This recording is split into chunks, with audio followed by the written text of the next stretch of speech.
nose was present. No history of any increased work of breathing, decreased oral intake, decreased urine output, lethargy, irritability, or any altered sensorium.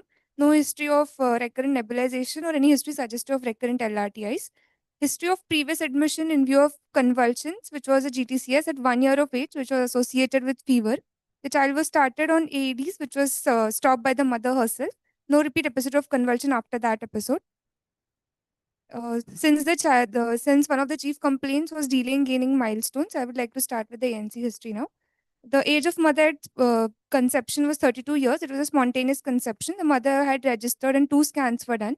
The first scan was told to be normal. The second scan, which was done in the 7th month, was the mother was told that there is some abnormality in the fetus, which would later on lead to a delayed developmental development in the child.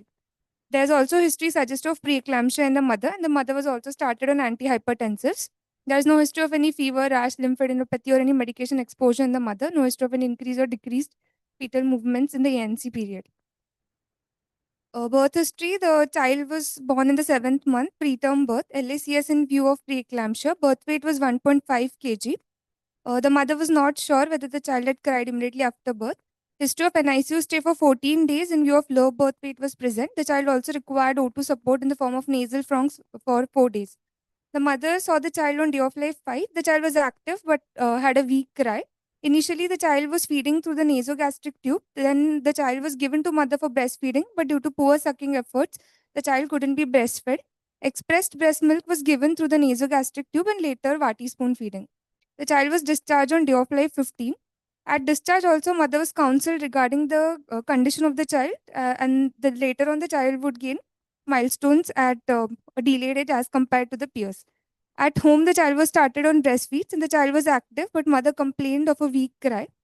Although there was no history of any feeding difficulties or persistent inconsolable cry, no history of difficulty in changing diapers or any involuntary movements noted by mother, no history suggestive of any recurrent LRTIs. There's a significant family history in the form of global developmental delay in the siblings as well, which I would like to elaborate in the family history.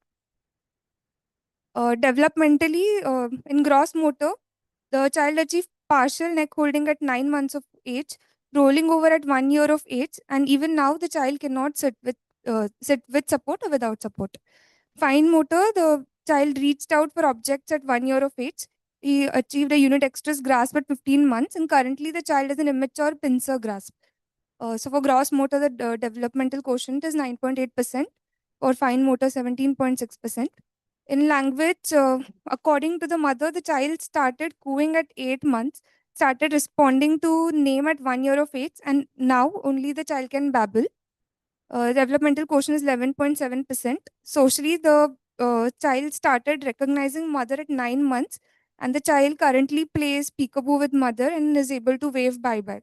The developmental quotient is 14.17%. Profound global developmental delays present. In family history, the child has 3 more siblings. The first child is a 15-year-old female child who was born full term normal vaginal delivery, had cried immediately after birth, and this child has gained all the milestones at appropriate ages. The second child was a 3.5-year-old male child who was also born of a who was full term normal vaginal delivery, had cried immediately after birth, but he also had a similar history of developmental delay. He had started walking at 3 years of age. Also, at 3 years of age, also he was able to only babble. This child had a fall from stairs and succumbed due to convulsions and the complications post fall. Third child was a 2-year-old female child who was also a full term normal vaginal delivery, and according to the mother, had cried immediately after birth. But this child also had a developmental delay. This child also started walking at 2 years of age, and even in this child, there was a language delay. The child was only able to babble.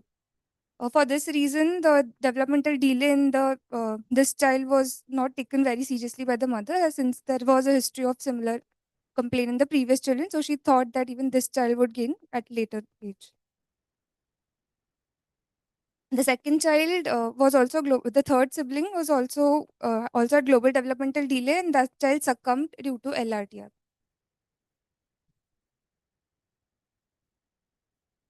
This child was immunized till date, according to the mother, but later on we found the card and was found to be partially immunized.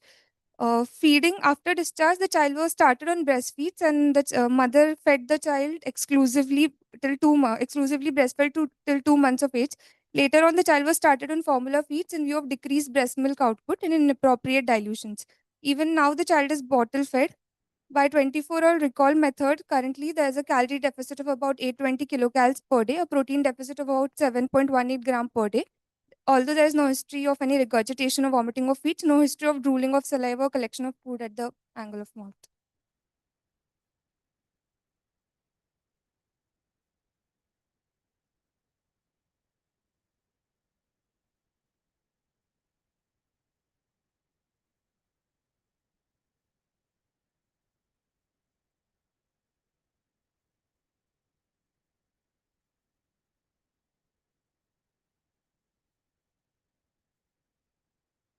Developmental delay, the fever seems to be. What do you think of the come here? What do you think of the fever? Fever, cough, and cold. That might be an acute respiratory illness, might be URTIs. Fever is for how many days? 2 days. So this is a trivial illness, so we'll not much discuss this probably. And history of convulsion at 1 year of age associated with fever, which was child was started on AEDs. So now, if you have only this history, what are your thoughts?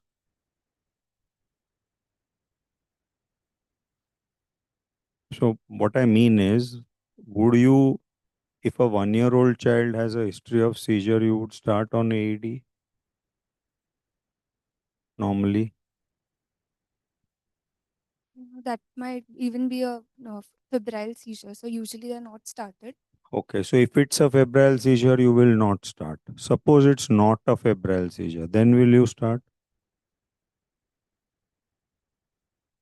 This child also has a history of GTD, so this might also lead to recurring seizures. So the point is that at 1 year, even if you had a non-febrile first seizure, if the child is absolutely normal, that first seizure, non-febrile is not, it is not mandatory that you start AED. So what makes you decide that you will start AED? Some other additional risk factors, one of which is developmental abnormality.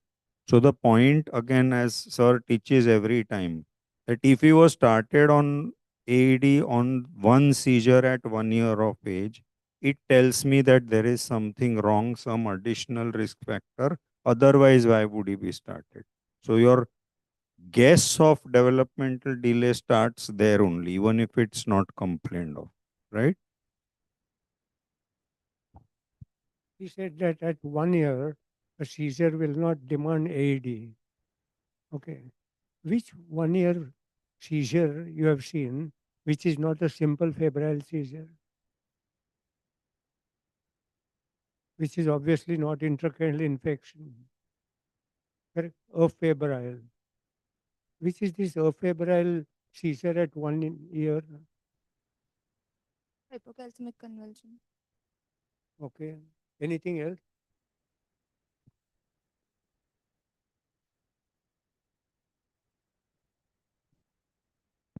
No history other than a seizure.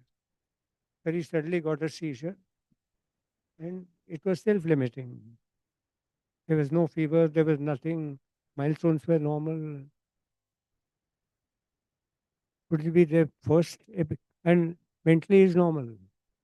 Okay, otherwise we have already said that. Infantile epilepsy. So metabolic seizure. Okay. Inborn error of metabolism.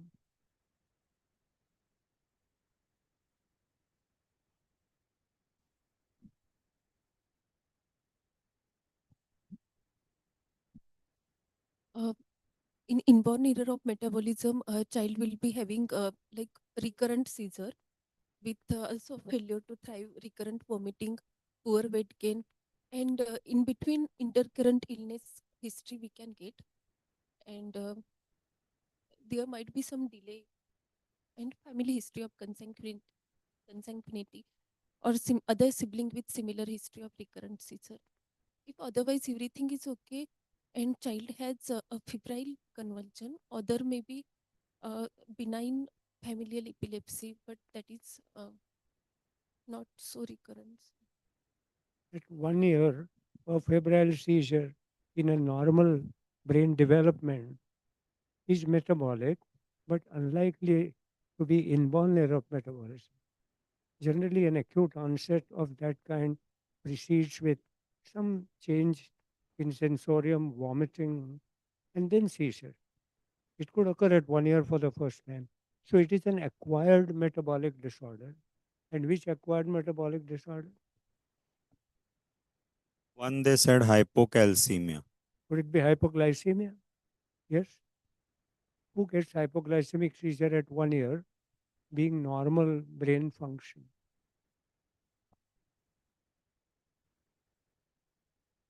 And, and therefore, again, some metabolic problem. It's not just starvation. It's something beyond that. And I think that's what we need to know. That such a hypoglycemic seizure again is likely to be even a metabolic problem. Okay, organic acid, for example. So many of them. So this first seizure at 1 year has to be a delayed development of febrile. And as you said, we would know straight off from that story that this child is not normal in development. Right? Dr. Palniraman said ketotic hypoglycemia, Yes. which is, So yeah, some disorder, some yes. metabolism problem. For Tushar, 4.5-year-old has come with delayed development and a small febrile illness now, which is inconsequential. So we skipped that and we are discussing the delayed development. So there's a history of seizure at 1 year of age. So we are discussing that. Now, at 7 months, the mother was told there's some abnormality which would lead to delayed milestones. So, what kind of abnormality is this likely to be? That you would know at 7 months in a USG. Hydrocephalus, but detected much early, sir. Like first trimester. Hydrocephalus, you can predict that there will be delayed milestones. Due date. So, some major structural malformation. Hydrocephalus, in fact, congenital hydrocephalus does not lead to delayed milestones. There are very subtle manifestations, if at all, isolated. Okay. So, therefore, don't come out with hydrocephalus first. But yeah, other major structural malformations is possible. Yeah. Yes, sir. Absent nasal markers. So, what are the markers on USG? Increased nuchal translucency, echogenic foci in the heart, in the bowel, and abnormalities of the kidneys, horseshoe-shaped kidneys, atresia. These are all associated structural malformations which may just be like circumstantial evidence whether this is. Fifth month, it is reported as normal. USG at 5 months is reported as normal. Okay.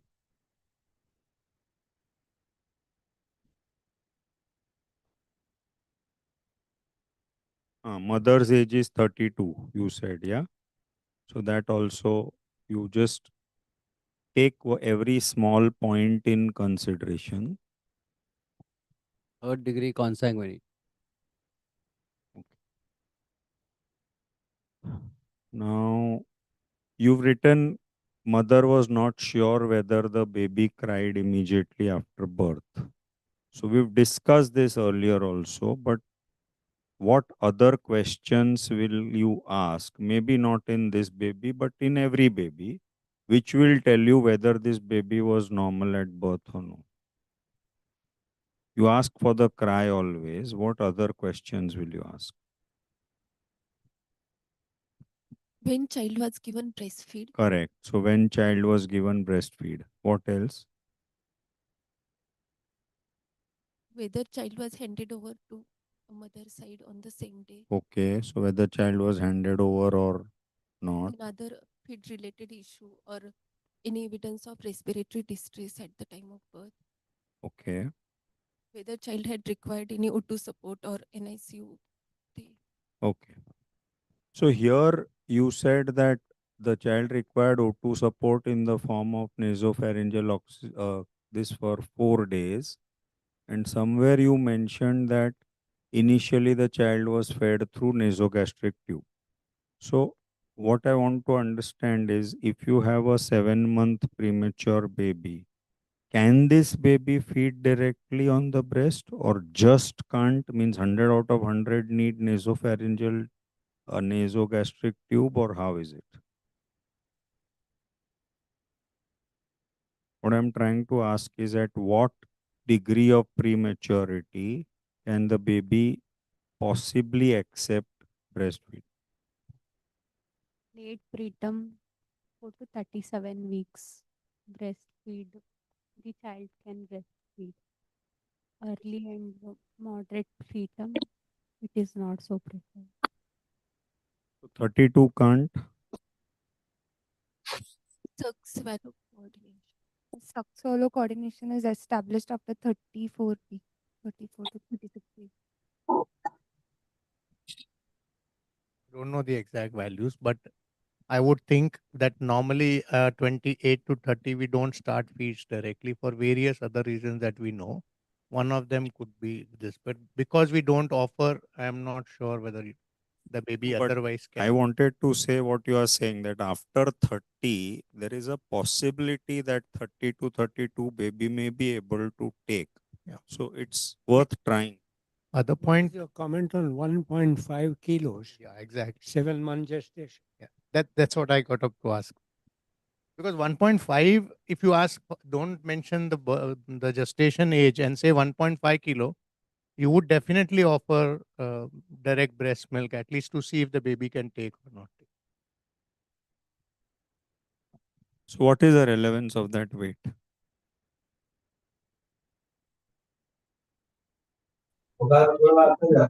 Is it appropriate or large for gestation? आपको कल आयुर्वेदिक दवाई खिलाई थी तो normal ठीक था फिर रात में इन लोगों ने ड्रॉप कर दिया नहीं खिलाई आपने बोला था तो कल फिर रात में 3 बजे फिर स्टार्ट हुई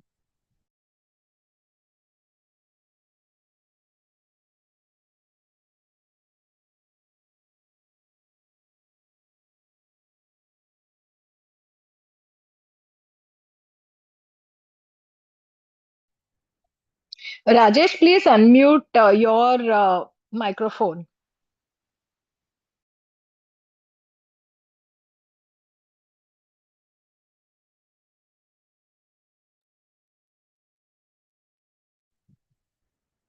So why we are asking you all to correlate all this is that, again, large for gestational age at that prematurity or that gestational age is uncommon, which might make you think that your gestational age is a question mark.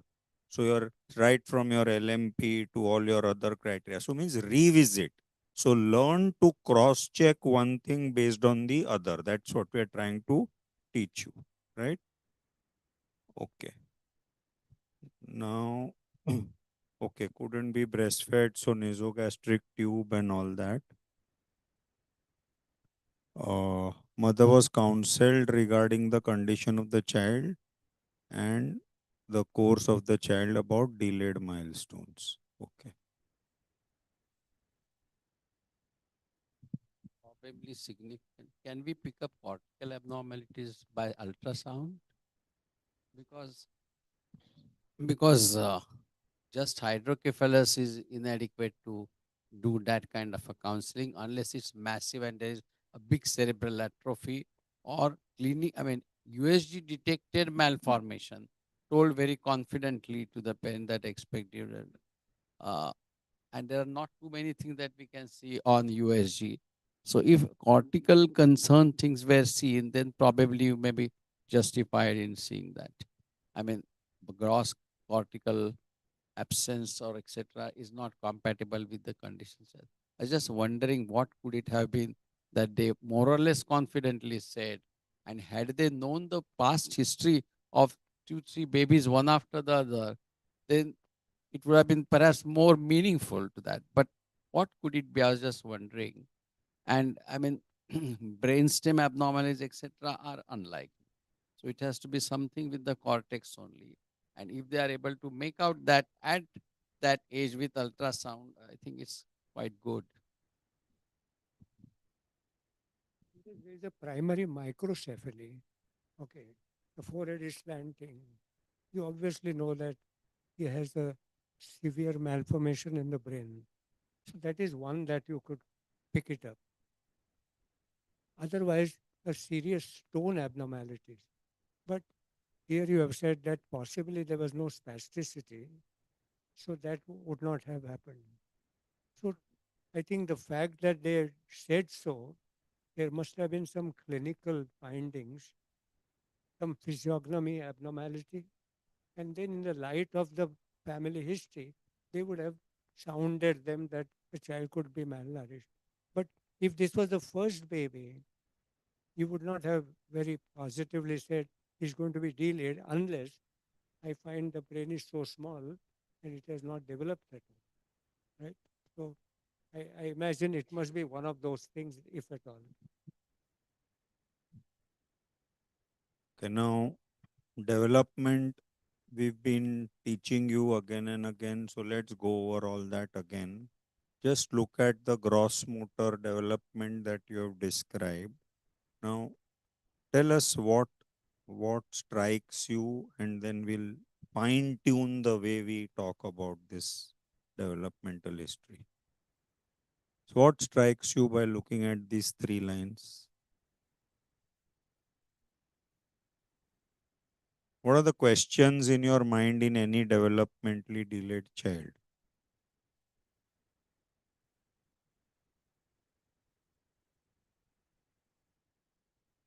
What do you want to know? What do you want to judge?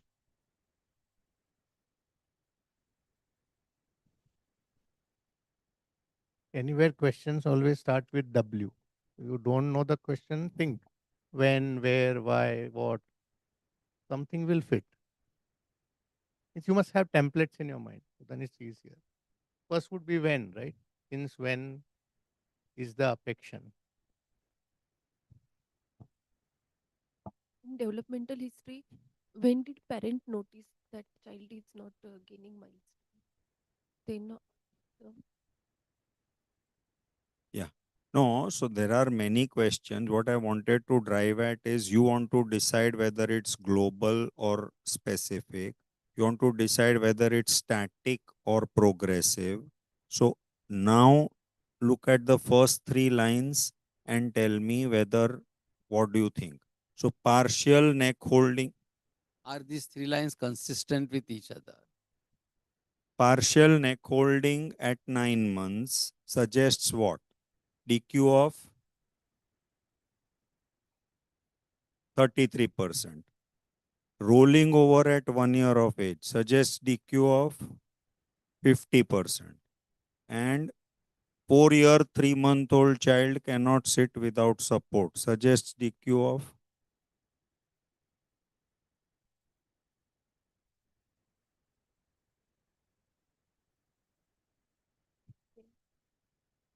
So, so what do we learn? I mean, what I'm trying to say is we've always taught you that the older the child, you have to be little more careful about milestones that were achieved 4 5 years back. The accuracy of history will be a little shaky.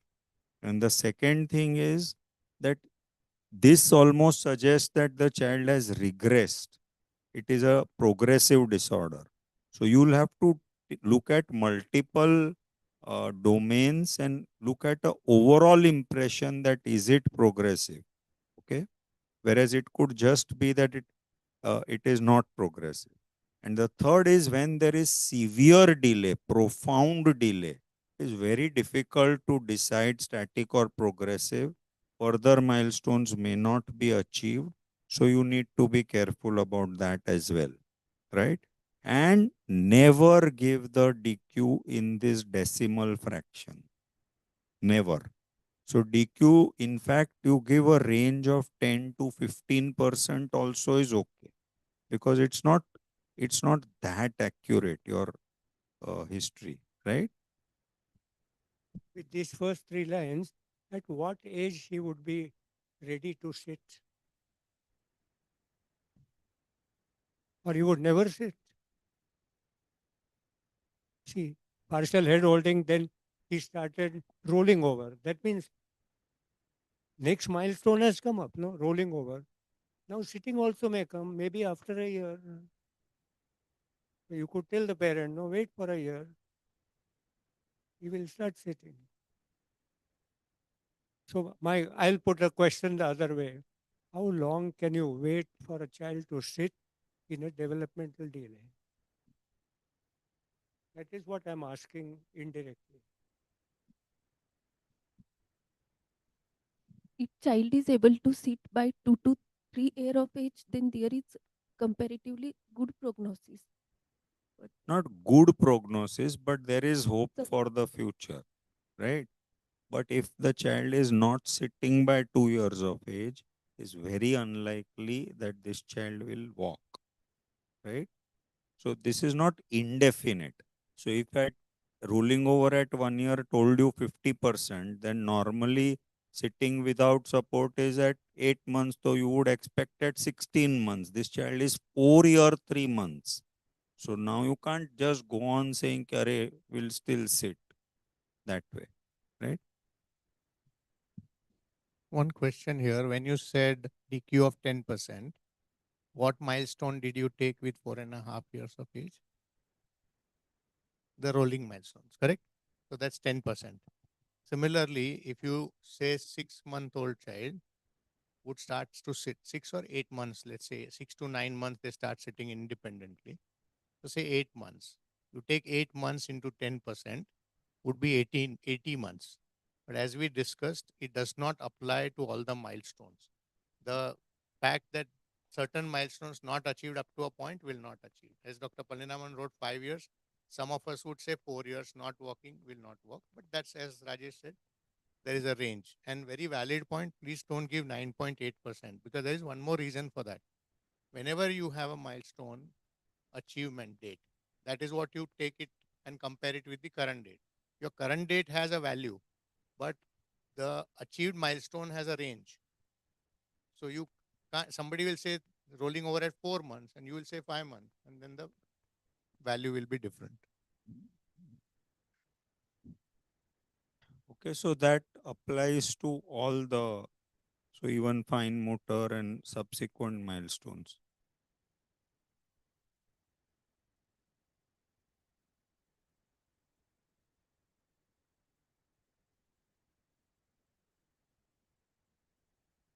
Okay, so now that was the question I'm coming.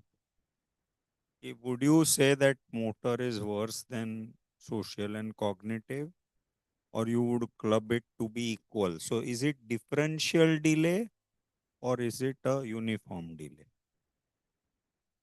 The gross motor. The delay is more in the gross motor domain. Differential. So again, the point is that difference has to be very striking for you to say that there is a differential delay. A difference of 5% here and there is not really a difference. So you would club it as a uniform global developmental delay. Okay?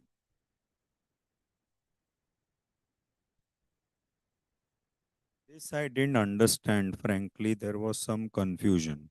So the eldest child is 15 years and you said is normal. And the second child is what? Second and third lost, and then this child is 5 years. So second child lost out of an accident, and At 3.5 years of age, and the third child at 2 years of age. both of them were developmentally delayed. So yeah. So, I mean, you mentioned it, but you said that they didn't bother about this child because the other children also had delay and they thought they will recover. But the other two never recovered, no? Means I'm not questioning what you are saying, but I'm saying that they didn't recover really. It's not that they were delayed and then they got better. They were delayed 3.5 and 2 years, and they had a unfortunate demise much before anything could be happened. Over time, with this a consanguinity, we used to draw a double line between the father and now I never see it being done. Is it given up or we don't do that now? No, sir, it's not given up. It's definitely there. The other point to mention is that it's not necessary that the proband should be the last one. Okay. Most of the time it is, but it's not necessary. The correct way would be to write 15-year, 5-year, 3.5-year, and 2-year-old. But they both were born earlier and died earlier than this child. That's why you have arranged it this way. So then that's fine. The one more question I have is you have a 32-year-old mother who has a 15-year-old child. So that also has to be looked into. So that's questionable, and we'll not get into that story of conceiving before 18 years of age and its implication.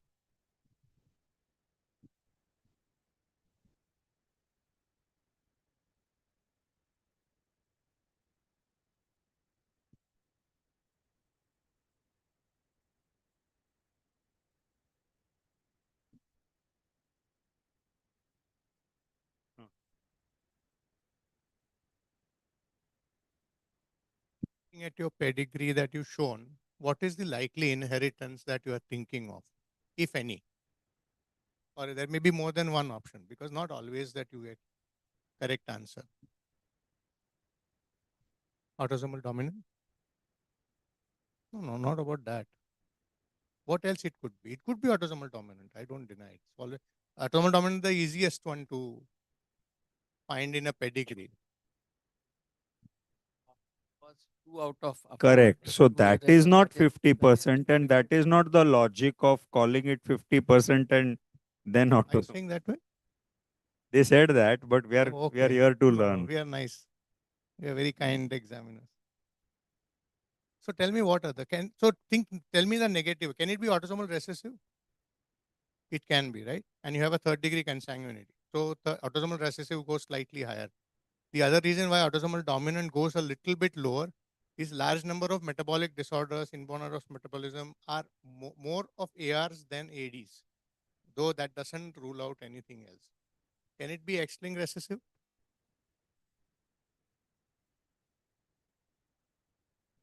Lower down or none? No, we are assuming that all of them suffered from the same illness, correct?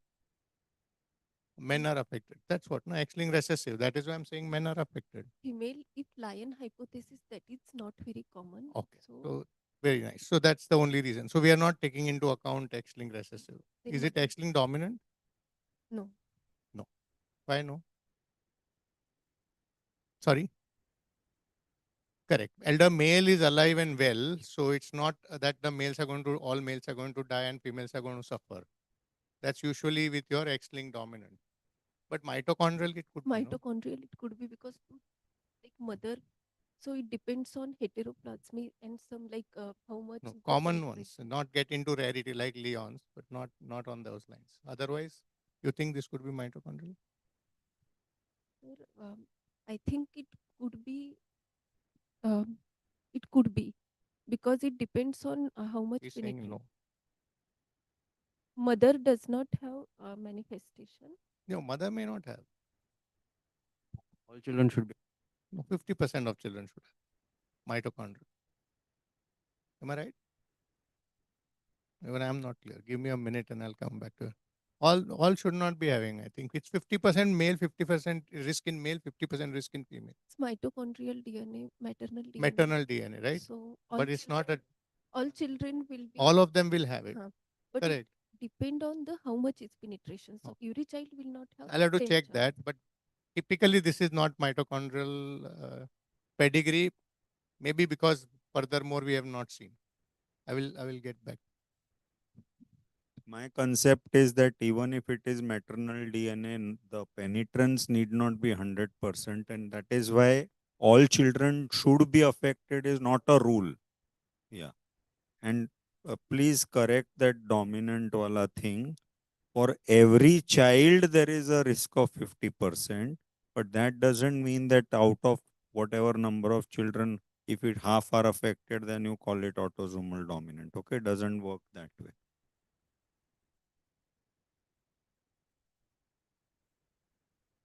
Come, give us your summary.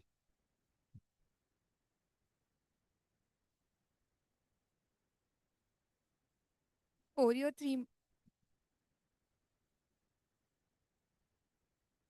3-month-old male presenting with fever, cough, cold, and a delay in achieving milestones with a significant antenatal and a postnatal history, with a significant family history of global developmental delay in two siblings with profound global developmental delay, who is partially immunized, is most probably a case of acute respiratory tract infection with a developmental arrest. Can you share this, please?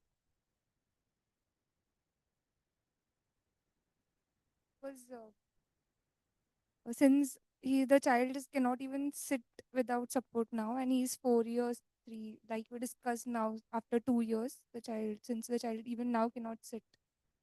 So can we call a developmental arrest, or it's a delay?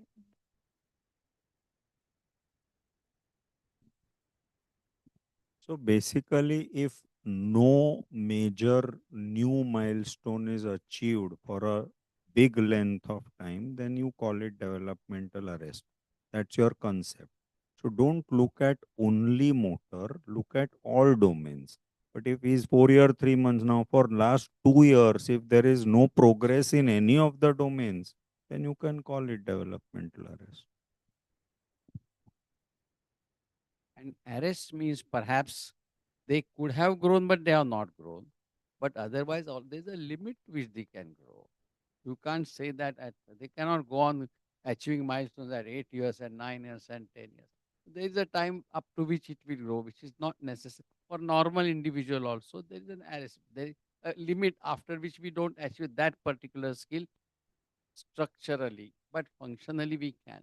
So arrest means there was a possibility that they could have, but they did not. I agree with sir. Only my statement would be slightly different. Simplified version, developmental delay is the word we use when there is a disorder which has been happening, which is slowing down the development. Developmental arrest is used when somebody gets a stroke, somebody gets head injury, somebody has some problem where the child was almost growing normally and stops growing. Stops growing means, sorry, stops developing further. Then I would rather use it. And if you translate it with Carissa's statement, it is the same. Had the potential to grow, but because of some event stopped to develop, but because of some reason, they did not develop further. Is it also used as a phase before regression sometimes? So that we will know only if there is regression. There Yeah. need not be a regression, or there could be an arrest for some time, and then the child would start getting development again. Also, like for stroke, for some time they have not developed, and then they develop again. Okay. For the mitochondrial inheritance correction, I checked, and you are right, because one child is normal, except for the point of being different penetration. All of them will have, if the mother is affected, all of them will have maternal DNA, and nothing comes from the father, and that will go to all the offsprings. So all of them will be affected, but may Affected in terms of having the phenotype. abnormal phenotype. To me, the arrest is an acute event which could be happening for a normal developed baby or a delayed development, but acutely worsening. And that could happen even without a trigger. Okay, for example, an autistic baby may be looking all right for a year or 15 months and suddenly arrest or regressed. So that acuity possibly is the word where you use arrest, right? Okay, go on. On examination, the child is lying down comfortably on bed with his lower limbs abducted at the hip joint, and preferably the child was preferring to keep his knees flexed always. The child was the child was awake and interested in the surroundings. The child was afebrile with a temperature of 38.8 degrees Celsius. Pulse rate was 104 per minute. Peripheral pulses well felt with adequate volume. RR of 26 per minute with no signs of respiratory distress. Saturation was 98% on room air. Extremities were warm. BP was between the 50th and 90th centile, normal. Pallor was present. No clubbing icterus cyanosis, lymphadenopathy or edema. Anthropometrically, the weight of the child was 8.9 kgs, which was less than -3 standard deviations. The length was 86 centimeter, which was less below -3 standard deviations. MUAC was 11.3 centimeters. Head circumference was 44.5 centimeters. So this is acute on chronic malnutrition with microcephaly. There is severe. The child was severe underweight as well as severe stunting was present. On head to toe examination, there was an area of alopecia on the right side, on the right occipital area. Microcephaly was present. No obvious facial dysmorphism is present. Pallor is present. Oral hygiene was poor. Rest, limbs, spine, chest, abdomen normal. Genitals normal. On CNS examination, the child was awake, interested in surroundings. The pupils were bilateral equal, reacting to light. No apparent squint was present. The child was moving his eyes in all the directions. No facial asymmetry or drooling of saliva was noted. The child was also responding to calling by, if the mother was calling him. Gag was present. The bulk of the muscles was normal. No wasting was present. Tone was increased in all four limbs across all the joints. Dynamic ankle contracture was present. The child was able to move all his four limbs, so the power was more than 3/5. Reflexes, all the superficial reflexes were present. Uh, the knee, ankle, biceps, and triceps reflexes were brisk, and plantars were flexors. No involuntary movements were noted. Withdrawal to painful stimulus was present. Rest of the systems were within normal limit.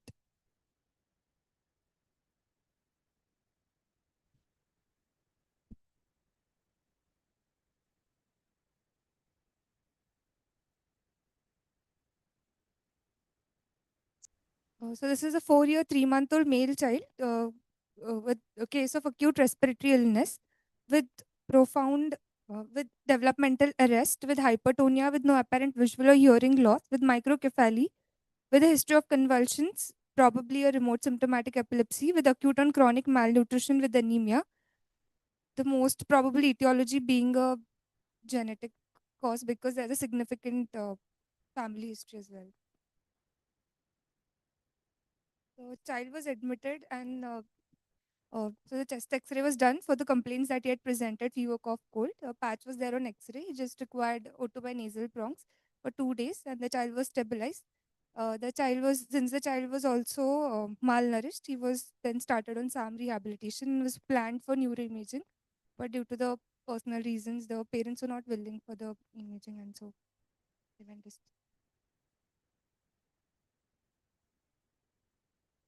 And A small point, 44 head circumference was a little better, I thought. With this degree of significant developmental delay, 44 was perhaps not too bad.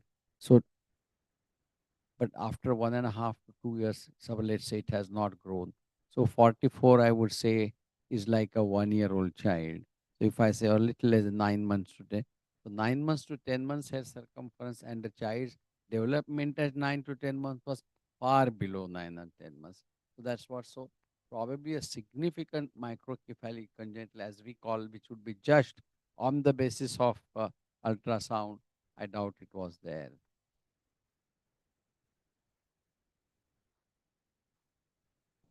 MRI couldn't be done.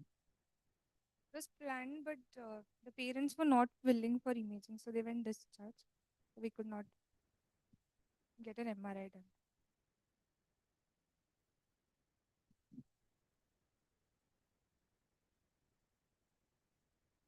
I think this child had a single seizure.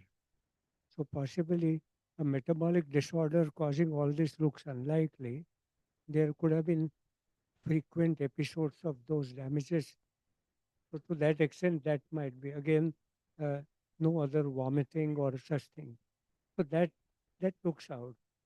Then obviously there is some severe malformation in the brain. That is all that we could say. Now, obviously, that has a genetic reason behind it. Obviously, I can't remember any syndrome to talk about, but it is good enough to say that this is certainly not one-time damage, antenatal, perinatal, etc.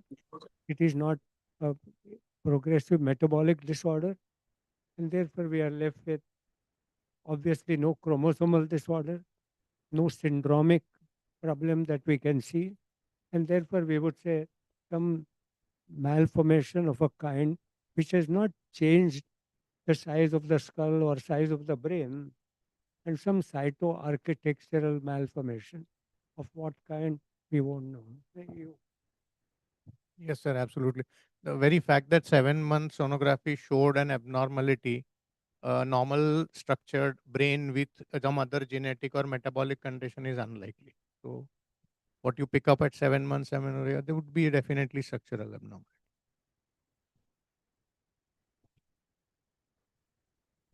The person was to present the second case as fallen sick. So they have only this one case.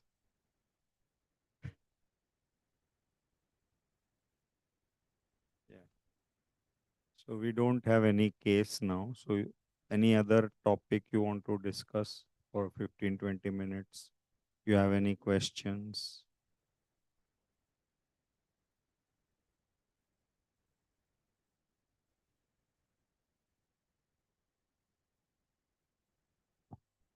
Don't want to discuss a case. There's nothing much.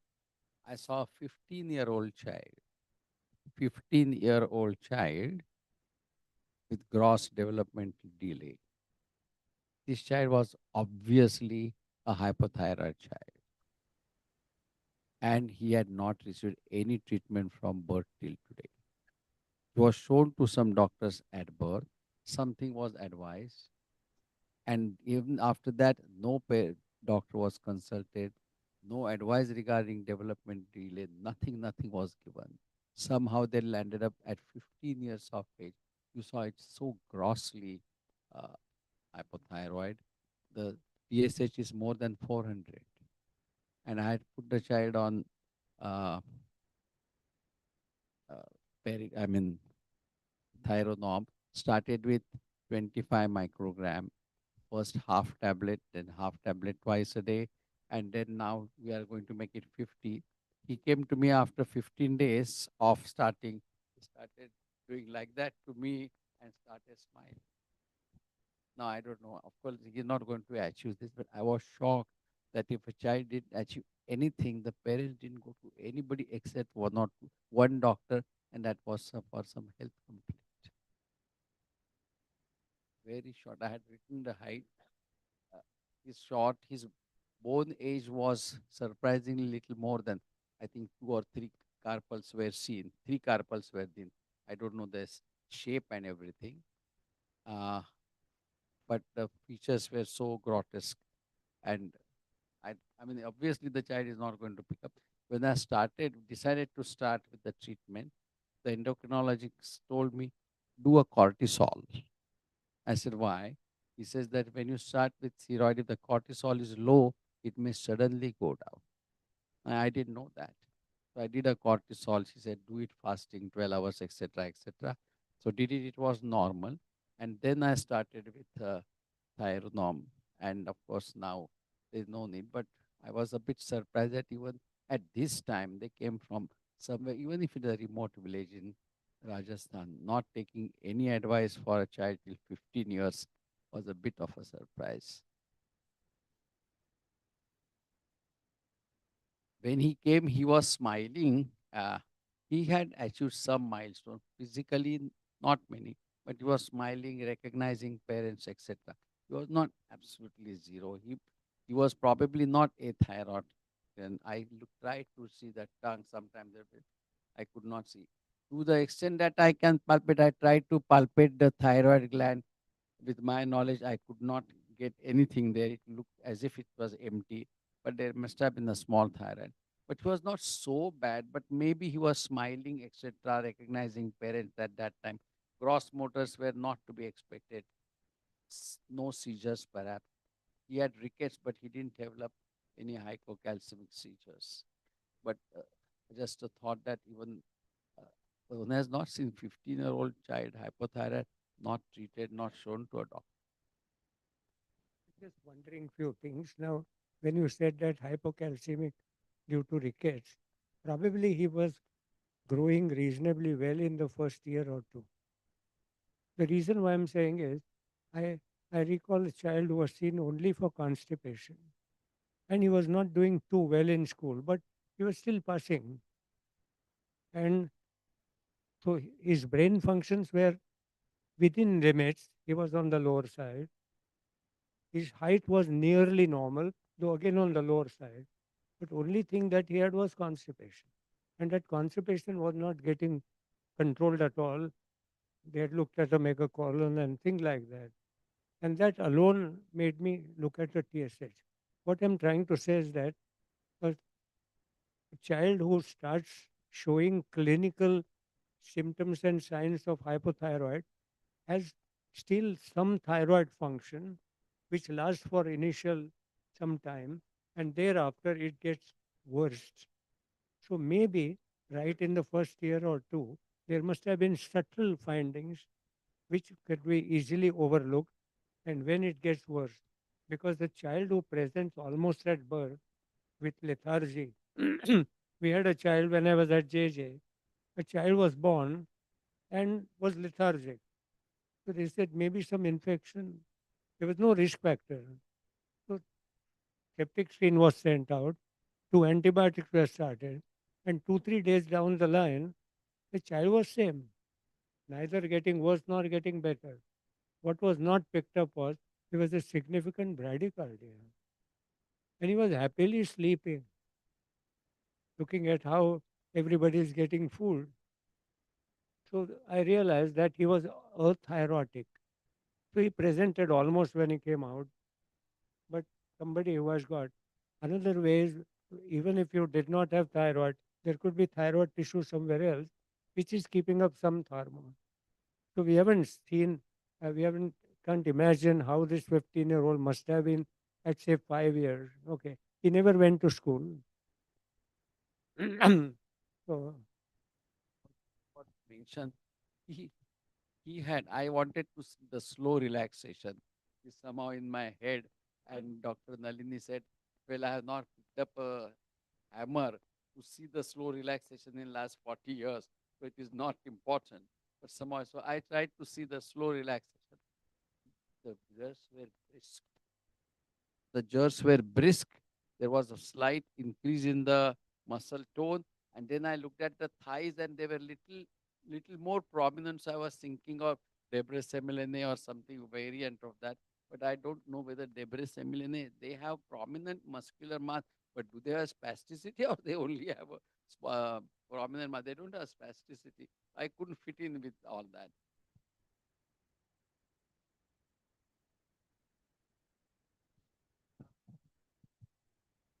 सर्वोत्तम doctor वाला पतंजलि योग संघ का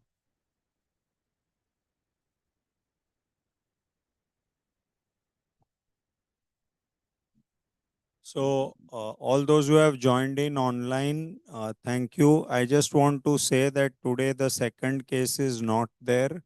So, we are just talking of small tidbits here and there, just to keep you informed. Those who want to continue being logged in, most welcome. But otherwise, if you have something pressing, we don't have a second case. Okay. Rajesh, I wanted to share a case. Yeah, tell us. There was a 5-year-old girl who came with precocious puberty and bleeding PV, and she turned out to have hypothyroidism. So, hypothyroidism can stimulate the pituitary to produce FSH and cause precocious puberty. Right. Yeah. Yeah. Thank you. And another Yeah, to make go is on. that a newborn not gaining weight can also fool us because this can also be hypothyroid. One would expect a hypothyroid to look chubby, but a newborn not doing well could also be hypothyroid. Okay. Thanks, Anjali.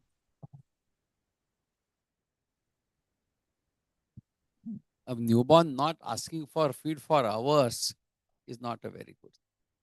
6-6 घंटा मांगता ही नहीं है हमारा, पुरता है, पुरता नहीं है, वो मांगता ही नहीं है. So he's lethargic, and there I would keep my antenna up whether he is hypothyroid, because this is lethargy. He doesn't get up.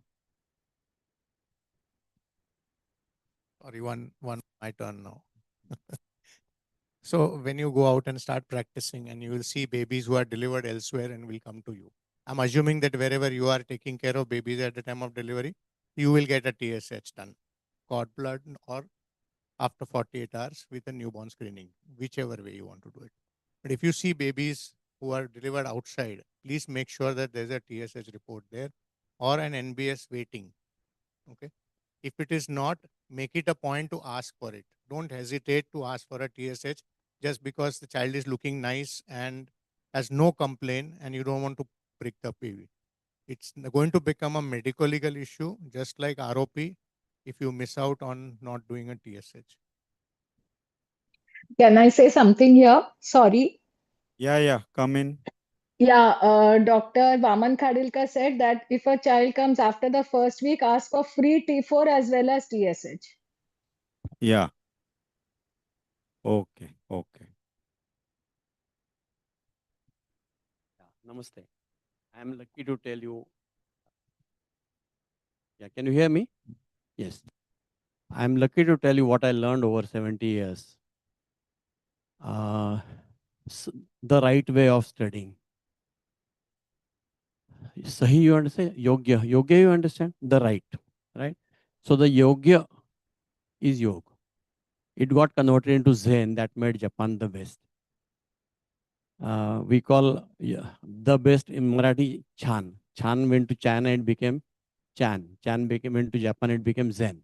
So ultimately it came back to us as Zen. But now I'm just telling you, applying these two studies. So when you are studying, focus on your studies. Call her. Come to me. I want to tell you something. You'll be happy. Just stand here. Or you can stand there as well. I always slept in my class, so don't worry. So you focus in your studies for a moment. That is called as dharana in yoga. If you can do it for a longer time, before any other thought comes, like you are studying whatever you are reading and you're worried about a case in the ward, then your focus is lost. So if you can focus for a small time, it's called as dharana. When you do it for a little longer time, it is called as dhyan. तो teacher कहते हैं तुम बाहर खिड़की में देख रहे हो बाहर, तो तुम्हारा ध्यान किधर है? तुम्हारा काम इधर है. There are songs like this. And if you're studying and some other thought comes to your mind, just take a long breath. If you take a long breath, your focus comes back to your studies. And if you can do this for a long time, and if you forget yourself while studying, that is called as samadhi. Try to make it very simple for you. If you study like this, you'll remember it for 116 years. You don't need to read it 5 times, 3, whatever. Now, there are problems which do not allow you to go into samadhi. So, how to solve them? That I am going to tell you now. So, for that, you need peace of mind. Suppose you had a fight with your best friend, you can't focus. So, no fights, right? And you are having, say, a boil and you can't sit, then you can't study. So, you need physical fitness and mind fitness. And there are 5 things that tell you this. Suppose a nice song that you like or a movie is going on, whatever, then that distracts you. A song is food for your ears. A nice movie is food for your eyes. Nice smell, tasty smell is there, and your focus is lost. You want to eat that samosa or whatever, and you're hungry. So we have 5 senses. So while studying, you have to remove them from their objects. Like songs, you put them off. TV, you put them off. Like a tortoise. So all Indian temples have tortoise. Tortoise can withdraw his legs and head below the shell. Similarly, You withdraw your senses from the objects of like put off the radio, TV, and all that. So withdraw all your senses from their objects, and then you will be able to focus on your studies. So sound is ahar of my ears. So this is called as prati ahar. So Sanskrit word is pratyahar. So you have to practice pratyahar. Then if you breathe well, I have asthma. So I did my lung function test. And then I said straight back. And I breathed 30% more air per breath. Then I realized, so it is so important to sit with straight back. Forget about sleeping and studying. The best thing to do when you are drowsy or not good is sleep and recover. And don't read Nelson when you are at night and drowsy when you are sleeping. So when you with pranayam, you're pardon? बंद कर दो नहीं हाँ हाँ हाँ मुझे नहीं it's your choice, it's not a punishment. No. But no, she is overworked, she is not slept. The choice is yours, there is no punishment, it's not. So you know, singers, they can sing long because their lung functions are improved. So if you improve your lung function, your brain function improves. So for that, pranayam is very, very important. If you do onkar in the morning, your lung function improves and you study better. So learn pranayam. Sit quietly, take a long breath. Sit quietly, sit straight, sit peacefully, take a comfortable long breath and take out all the air comfortably. This is one simple breathing. Then between the two, taking in air and putting it out, wait for a small moment. Take a small moment break before taking breath and after leaving the breath. So that makes one simple pranayam. And as you practice this, you will be able to do that. Learn pranayam from somewhere, but do it every morning. And if you don't have a fit body, you can't study 16 hours. And you don't have time to go to gym. So the best exercise is Surya Namaskar. And you do one Surya Namaskar when you have time. You don't have time in the morning, you don't have time at night, whatever. And start with one and increase one daily to whatever your body allows. And people reach up to 1000 Surya Namaskars and they remain fit for 100 years. You can do that. So I have told you about pratyahar, pranayam, exercises. They are called as yoga exercises. And if Modi has time, then you can find time. So time is not the issue. Issue is we don't have control on our mind. Then if you are fighting with your own body, your mind and your friends, you can't study. So there are rules for personal happiness, peacefulness, and for social happiness. So there are 5. So for personal, if you're not clean, you fall sick. So you have to be clean. You have to be happy with what you are. If you have only Nelson and you're worried that I don't have another book, then you'll not pass. You will read whatever you have and you will pass. Then you have to be disciplined and you have to study that you do. And if you are worried about the whole thing now, then you will not study. So leave all your worries to God, even if He's not there. See, I'll tell you. We say that 0 is 0, 1 is 1, 2 is 2, and that built arithmetic. We say A is equal to 4 and B is equal to 6, and that built algebra. We presume that there is a dot, and dots make a line, and that meant geometry. And that puts us in this building, and or that takes us to moon. But where there is no dot, there is no A, there is no 0. They're all imaginations. So God can be an imagination, but it is a useful one to be at peace. So trust in God till you pass your MD. Leave it to Him. If you are worried at the time of your practicals, you will fail. If you leave it to God and enjoy your presentation, you will do it well. And for social happiness, suppose you fight with your friends. They'll ensure that you fail by hook or crook. So have peace, don't fight. If somebody hits you, you hit him twice so that there is no fight. Then be true. Do not take anything that is not yours. Don't be greedy that I want everything. And last is brahmacharya. Brahmacharya is not boys not looking at girls and not girls not looking at boys. Brahma is this whole world. And Charya is what you do to learn about the earth or getting science. So Brahmacharya is act of getting learning studies. So whatever comes in that way is to be avoided. Attending clinic is Brahmacharya. Reading Nielsen is Brahmacharya. Studying is Brahmacharya. Seeing patients is Brahmacharya. But if boys think of girls and girls think of boys and they don't study, and that's what happens. So they say till you get your degrees, don't worry about it. So I know many MBBS boys who do remove all their hair and study so that they don't look at anybody and nobody looks at them. So that's it. And in this, I have told you the 8 principles that make yoga.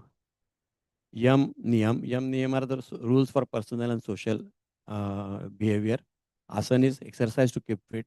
Pranayam is improving your breathing capacities. Pratyahar is taking your mind out of all temptations. Dharana is focusing your mind on studies. Hold Dhyan is focusing for a long time. And Samadhi is forgetting yourself while studying. If you can achieve this, you can achieve anything like Mr. Modi did. All the best.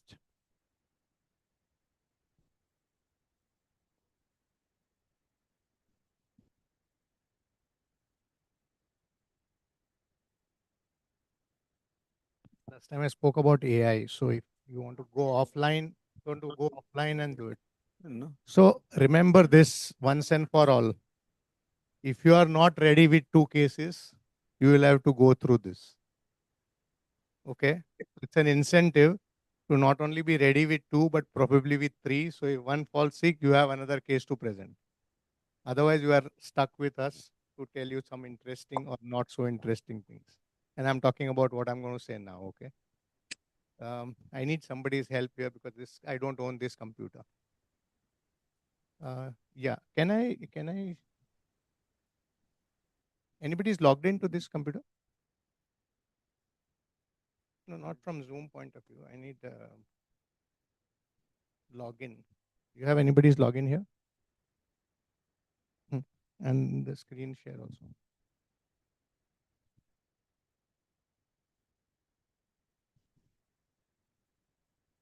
Your own Google account. Anybody signed in? Tushar is giving us a small idea about AI. So anybody who Is in interested the can play online back. audience, anybody who's interested, please stay. Yeah, we are staying on, Rajesh. Yeah. Thank you, Hemant.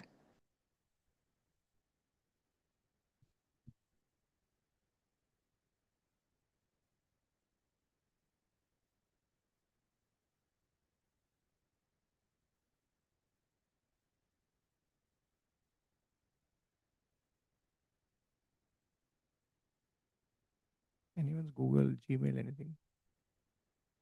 Logged in? Okay.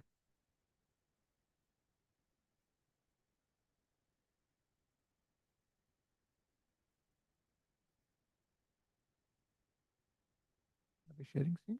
No, from Zoom you're sharing.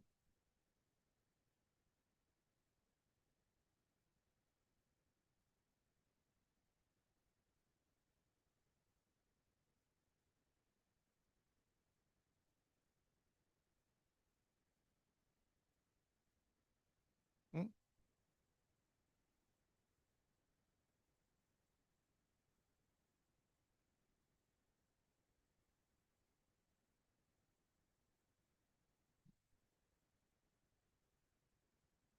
Okay. So as you know, like everything else in life, every AI is evolving. AI is evolving faster than all of us can and all of us will. So I will just show you one particular one which has caught my fancy apart from the standard ChatGPT, Copilot, and all the other things that you may be using. How many of you are using Notebook LM? You are using? Excellent. So I have somebody who knows about this.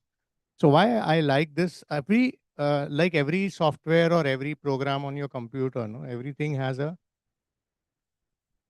particular use. So you go to Notebook LM and just say try Notebook LM. Okay. Now what you can do here is you can create your own notebook. So I'm just giving you an example. Suppose there is a guideline which is 100 pages and you don't have time to read 100 pages. Previously in our lectures, we used to say, catch hold of your junior, make sure that he or she prepares the summary for you and gives it to you. So he or she will know and you will also know. But now you have these so-called slaves who can work at any time and you don't have to worry about them. So let's look at it. Can you think of any guideline that I can download on this? Come with all these difficult ones only. It's a PDF, then it would be nice. Okay, let's see this one. Okay. Now what you do is you just download this with you. Okay, so you go here, you have downloaded it, and it's gone into your download. Okay, go back to your notebook LM.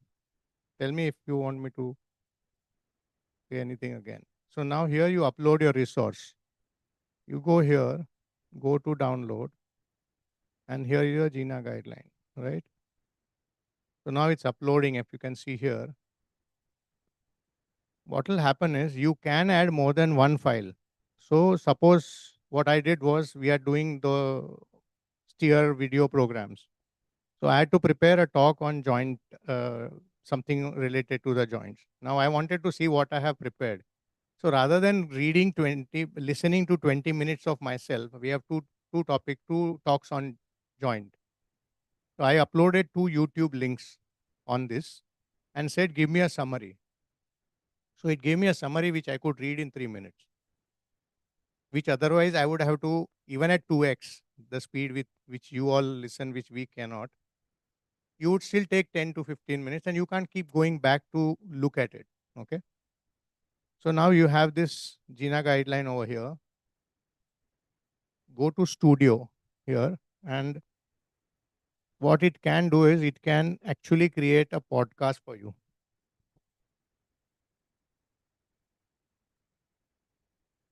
So you see here, okay. So first of all, you can add more notes. You can make a mind map out of this. So let's do that.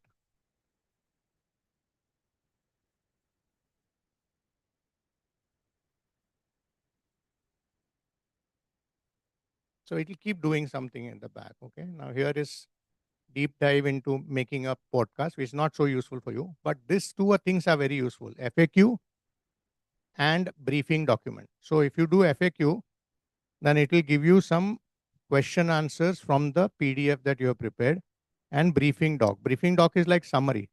So if you want to only summarize, there are other AIs also, but I'm just going to talk about only this much now.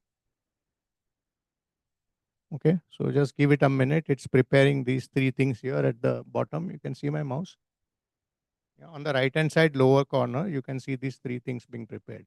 The beauty of this is, apart from these GINA guidelines, suppose you wanted to add your own PowerPoint presentation, you wanted to add some notes which you have, or copy paste from, say, Nelson or somewhere and create your own Word or PDF file, you can upload all of them and then you can prepare a summary.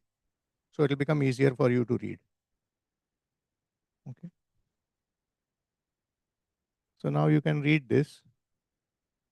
Okay. So these are the recommendations. These are the updates and key changes in GINA 2025. Okay. So you can just go on doing this. You can copy paste it to yourself. You can share it with your friends. Okay. Third is diagnosis. Then everywhere it will tell you the key features and it will tell you the recommendation. Okay. So this is all about the briefing document that you have prepared.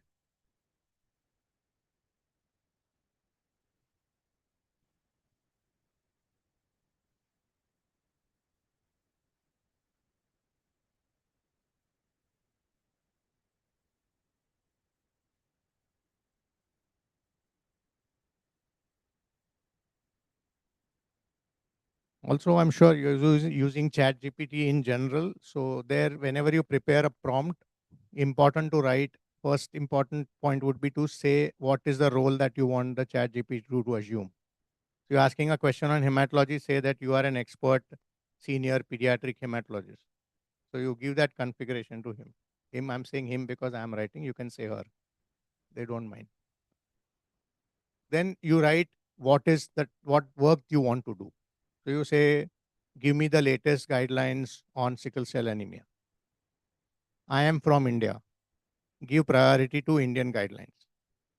and prepare a short note of 5 minutes or say of 500 characters. Target audience, you can decide undergraduate, postgraduate, senior, whatever. And then you can say submit. I mean, of course, this prompt can be more elaborate, but you can do that. Once they do that, if you're happy, it's fine. If you're not happy, you can say, no, I want more of Indian guidelines. I want only Indian guidelines. And you can keep on adding more stuff. This is another area of my interest. So I'm just showing you. So you can see this here. You can't see that.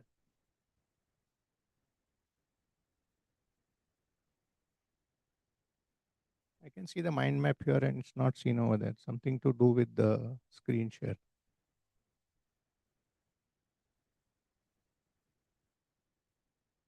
I think it's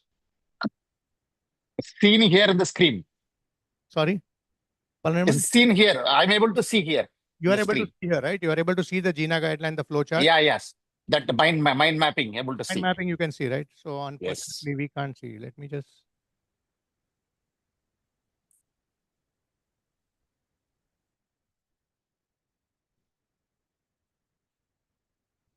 Oh, there was a network issue. That's why.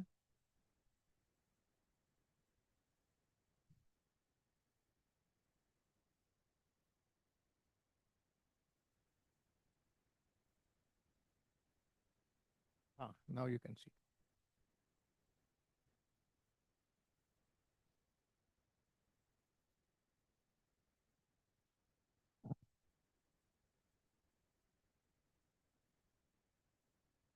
So if you see here from GINA guidelines, it has now created this mind map. Okay. So if you want to give a talk or if you want to write an answer on something, then it just says key updates in GINA guidelines, core asthma concepts, diagnosis, management, exacerbation, 5 years and younger. So say, for example, you want to look at the diagnosis further. So, you can see this arrow over here. So just click that and it will open further on. Further, it will make it bigger. Okay. Right. So the diagnosis, it further gives you details about distinguishing asthma, COPD, this. Now you want to read more about this. Okay. Now just click this here and this window becomes smaller and you can see the side window opened here. This is the details which are there, which you have uploaded from the GINA PDF. See, the advantage of doing this is ChatGPT or any AI can give lot of hallucinations. Okay, they can give you lot of nonsense stuff also. It will give you stuff from which you don't want to be quoted. So here you are actually restricting them to not go beyond the PDF that you have put up or any YouTube link that you have put up. So that way you are sure of the source of the knowledge. Okay. So that is the advantages. The restriction is that obviously you are now taking information out of something which you already have the information for. Okay.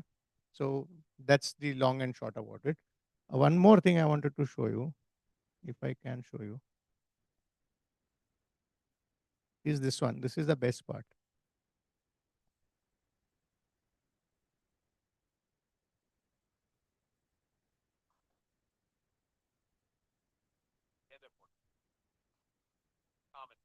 Want to be informed, want to grasp what's happening, but honestly, who has the time? So this is the podcast which Notebook LM has prepared from the GINA guidelines that you have put up. And on top of that, once you train it, you can add yourself as the third person.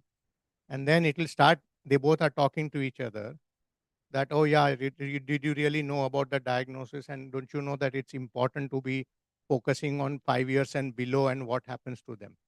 So it's fun for and specific needs. So a lot of people now feel reading is boring and reading you cannot do while you are driving or while you are sitting in a bus, but podcasts are much easier to listen to. So that's a separate class.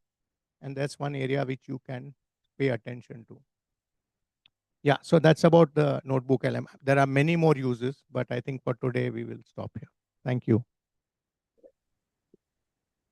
Thank you, Tushar. Thank you very much. Is it free? Is it free and available? It is totally free. Totally free. There's no restrictions like ChatGPT, where after a certain time, you'll have to wait for 24 hours and do it again. Okay. Okay. Chatbook, Okay. sorry, Chatbook. ChatGPT allows you to do certain queries, and then it's your pre-quota is over. Wait for Okay. to be Okay. revalidated. So after 24 hours, it will get revalidated, or maybe midnight. I'm not sure what is the time.